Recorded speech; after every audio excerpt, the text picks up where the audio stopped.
que você faz quando o seu projeto está empacado? O que você faz quando você está com aquela preguicinha que é justa e natural e verdadeira e mesmo assim você também quer produzir um pouco mais? Eu sou o Gabriel Cabral e esse vídeo é de alguma maneira um complemento a um outro vídeo que eu já fiz por aqui, onde eu listo dicas para desenvolver um projeto fotográfico. Tem uma coisa que você gosta de fazer, que é um hobby também, tem um objetivo que você quer alcançar com o seu trabalho enquanto artista visual. Então eu vou listar aqui algumas coisas que podem ajudar você e espero que você goste. Se você gostar, já fica aqui o convite para você compartilhar e, enfim, continuar trocando aqui e deixar suas sugestões também. Essa pauta do dia, ela vem de duas experiências que eu tive nessa semana com pessoas que eu dou minha mentoria de projetos. Por acaso ou não, duas pessoas tiveram basicamente a mesma questão, né? Elas estavam sem conseguir evoluir, pessoas que, é importante já dizer, com super talento, com um trabalho que já existe, né? Não são só iniciantes, são pessoas que já têm um tempo de mercado, de autoria, mas ainda assim estão travados, né? E a gente também estava nesse período de começo de encontros, né? E elas me relataram basicamente a mesma coisa, que elas estavam se sentindo super engajadas com as nossas trocas, que estavam trazendo novas ideias, que elas estavam com vontade de fazer as coisas, mas elas não estavam conseguindo pôr na prática a mão na massa e, enfim, saber o que fazer primeiro. Que essa é a grande questão. A gente também, de alguma forma, decompor ou diminuir as montanhas que a gente tem que atravessar. Então isso leva a gente para o nosso primeiro ponto que eu quero trazer aqui para vocês, que é delimitar um espaço muito curtinho no seu tempo, todos os dias, de 15 minutos. Né? Então você vai definir no seu dia 15 minutos para você trabalhar com o seu trabalho, né? Sua fotografia, sua pintura, seu desenho, sua colagem. Muito importante que você se atenha a esses 15 minutos, porque esses 15 minutos são uma janela muito realista. Né? Eu acho que a gente sempre consegue encaixar 15 minutos no nosso dia. Aí vem a questão de encaixar. Aonde você vai fazer isso, né? Que é uma segunda parte desse primeiro ponto.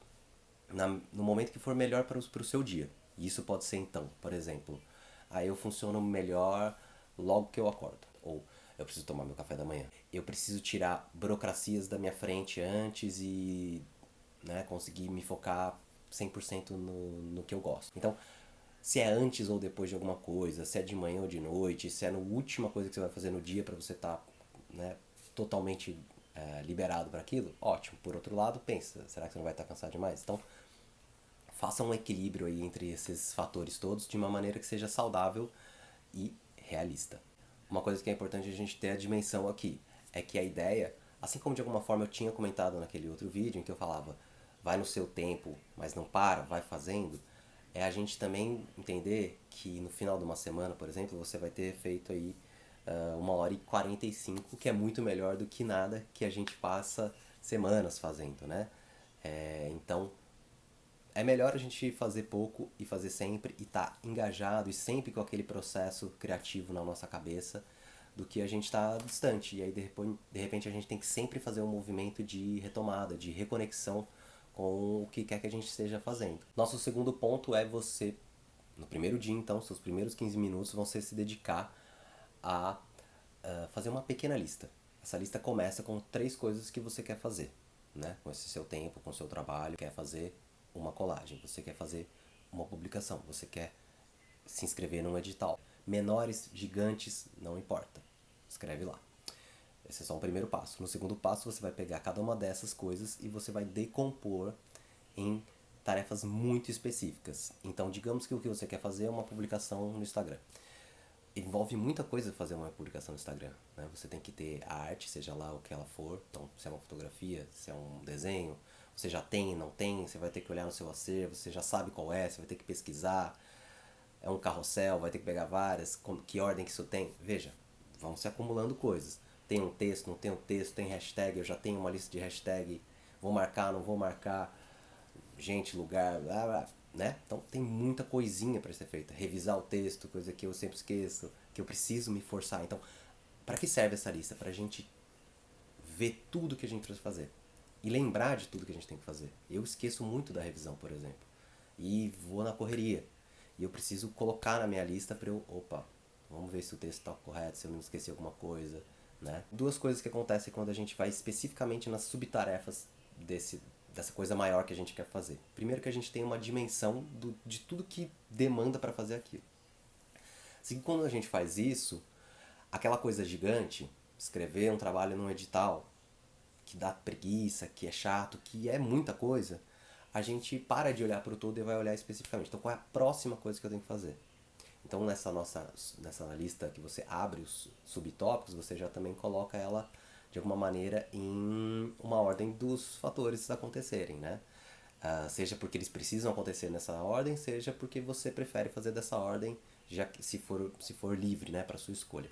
Um segundo estágio desse segundo ponto seria a gente pensar então num cronograma mais estabelecido. É claro que isso não se aplica sempre, porque às vezes você nem precisa de um cronograma, às vezes você pode usar, mesmo que você não precise, mas para te ajudar a organizar. Então, de qualquer maneira, é importante a gente entender que esse cronograma, que é basicamente datas, tempo, em quanto tempo eu vou cumprir determinada subtarefa, ele tem que servir para te ajudar. Ele é uma ferramenta auxiliar. Se ele virar um peso, deixa ele de lado. Então, inclusive, eu recomendo que vocês a princípio não comecem com esse tempo estabelecido, né? Mas ele pode ser uma ferramenta para te ajudar também a dimensionar o tamanho das coisas, que acho que essa é uma questão também. Às vezes a gente acha que, vou fazer um post no Instagram, isso leva 5 minutos, mas pode levar muito mais, a depender do quanto de subtarefas e com que profundidade e especificidade e detalhamento eu quiser fazer aquela tarefa, né? Então acho que essa é uma questão importante, a gente ter esse cronograma, e aí ele pode vir retroativamente também pensando numa coisa estratégica de planejamento. Então, se é um edital, preciso escrever até o dia 30, eu tenho que fazer todas essas coisas para chegar na inscrição, que é a última etapa, consigo me planejar retroativamente tudo que eu preciso fazer até hoje, que é o dia que eu tenho, dentro dessa janela de 15 minutos. Então, isso também vai me dizer assim, cabe ou não cabe? Putz, esse edital não vai dar. Eu não estou pronto o suficiente. Mas eu vou começar a deixar pelo menos esquematizado para o próximo.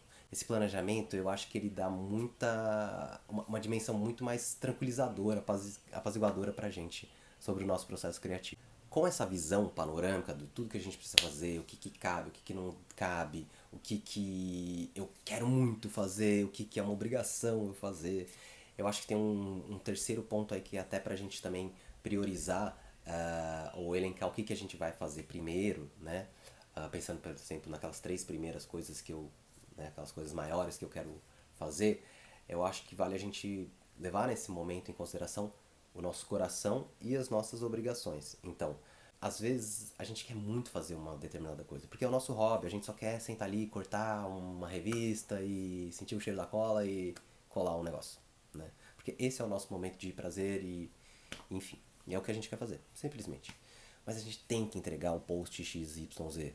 Eu acho que é um equilíbrio, eu não vou ser o que vou dizer o que você tem ou não fazer. Eu acho só que é uma coisa pra gente pensar nesse momento, né? Porque, por exemplo, às vezes o que eu quero muito fazer, que tá no meu coração explodindo aqui, é uma coisa pequena que eu consigo resolver nos 15 minutos de hoje e amanhã eu fico liberado, consigo fazer essa parte burocrática mais relaxado. Ou não vai dar, amanhã é a data limite e os 15 minutos de hoje precisam ser pro restinho do que falta dessa parte burocrática, dessa obrigação que eu tenho, desse compromisso que eu tenho. E aí, seguindo nessa linha, tem um último ponto para a gente cuidar no nosso processo criativo, que eu acho que é fundamental e que a gente esquece muito, que é a gente cultivar esse processo no âmbito da brincadeira, no âmbito do explorar, bem infantil, bem brincadeira, bem livre, bem descobertas, bem testar e vamos ver o que acontece. Não sei o que acontece se eu colar tal coisa de tal jeito, se eu fotografar tal coisa de tal forma, se eu der uma pincelada de um jeito ou de outro. E às vezes é essa experiência que não só forma a gente, mas que abre novas visões que a gente não estava tendo anteriormente, né? E é isso que também é muito instigante, que entusiasma a gente para continuar seguindo a explorar e descobrir novas coisas e dominar novas técnicas e novas linguagens e novas formas de se comunicar conosco mesmo, a princípio, né? Então começa nesse sentido da brincadeira e para que isso tudo se torne um processo leve. É um mindset que é talvez um pouco coach demais, mas eu acho que é importante a gente ter essa dimensão de que nós somos donos do nosso processo criativo e a gente pode ditar com que clima ele vai se dar. E eu tenho certeza que quando esse clima é um clima prazeroso, leve, todo o resto se desenrola muito mais fácil. E aí esses 15 minutos vão voar. E aí você vai querer mais. Mas já voltando, a princípio, se mantenha nos 15 minutos. Realistas, factíveis. Último ponto sobre isso, inclusive. Ah, mas eu tenho uma rotina muito louca. Eu viajo, eu faço isso, eu faço aquilo. Eu não consigo todo dia marcar no mesmo horário. Então, eventualmente, se combine, né? Hoje eu vou fazer de manhã, amanhã só dá pra ser de noite. E se planeja, inclusive, no sentido de repente, assim, se eu tô fora de casa e eu não consigo fazer uma tarefa que eu só consigo fazer dentro de casa, o que eu consigo fazer de outra forma? E por isso é importante a gente ter essa dimensão. Pra eu saber, puxa, de repente eu vou passar uma semana fora, mas eu consigo trazer aquela leitura que eu queria fazer. E aí eu vou gastar minha hora e 45 da semana lendo. Pra gente finalizar, lembra da listinha que você fez? Subtópicos e tudo mais? Não se esqueça de voltar e dar aquele check de fiz. Porque da mesma maneira como a gente sofre e se cobra e é pesado de alguma maneira, né? É doloroso a gente não saber a próxima coisa que a gente tem que fazer, a gente se sentir até mal ou culpado de não estar fazendo, de não estar fazendo o que a gente já gosta, o que já é o nosso hobby. Eu acho que a gente também precisa dar esse momento de louvor ao nosso próprio caminho. Então, ter esse momento que você olha para trás e fala, puxa, já consegui fazer tudo isso. Puxa, nessa semana eu saí do ponto tal e fui para outro ponto. É importante. E ajuda também a gente a entender, realmente deu para fazer o que eu planejava, não deu? Na semana que vem eu vou planejar de que maneira? Eu vou me distribuir de que forma? No próximo vez que eu fizer um projeto desse tipo, eu já vou ter uma ideia ou outra de como seguir melhor, mais leve, continuando a me divertir. Então é isso. Se você curtiu esse vídeo aqui, dá o seu joinha aí, seu like, seu coração, o seu pitaco de ideia, né? Vamos conversar aqui um pouquinho nesses comentários. Se você acha que tem alguém que pode curtir essa ideia, manda para essa pessoa também. Se você precisa de uma mão e quer trocar algumas ideias, eu tenho 2 espaços para a gente fazer isso. Um é o plantão de dúvidas, que é um atendimento de 45 minutos, e a mentoria de projeto fotográfico, que a gente vai ter aí 10 encontros mais longos para a gente botar para rodar alguma coisa que já esteja em processo ou uma nova ideia que você tenha para desenvolver. É isso. Vamos se falando. Até a próxima.